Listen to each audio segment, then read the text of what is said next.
Today I'm going to show you how to update Google Chrome on PC in just a few simple steps. Keeping Chrome updated is important because it helps improve speed, security, and overall browser performance. It also makes sure you get the latest features and bug fixes so your browsing stays smooth and safe. If this video helps you, make sure to hit the like button and subscribe for more quick tech tutorials. Alright, let's jump right in. First, open Google Chrome on your PC. You can do this from your desktop, taskbar, or start menu, whichever is easiest for you. Once Chrome is open, you'll want to look at the top right corner of the browser window. This is where you'll find the main Chrome menu. Now click the three dots menu. This opens a list of Chrome settings and tools. From here, hover over the Help option. A small submenu will appear, and in that submenu, click About Google Chrome.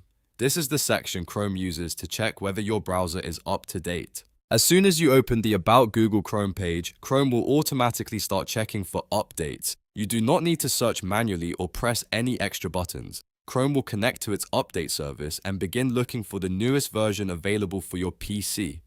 If an update is available, Chrome will download it automatically in the background. Depending on your internet speed and the size of the update, this may take a few moments. Just wait patiently while the browser finishes downloading and installing the update. In many cases, Chrome will handle everything for you with no extra input needed. Once the update is finished, you'll usually see a Relaunch button appear. This is the final step. Click Relaunch to restart Google Chrome and apply the latest update. After Chrome restarts, your browser will be running the newest version with the latest improvements and security updates. That's all there is to it. You've now updated Google Chrome on your PC successfully.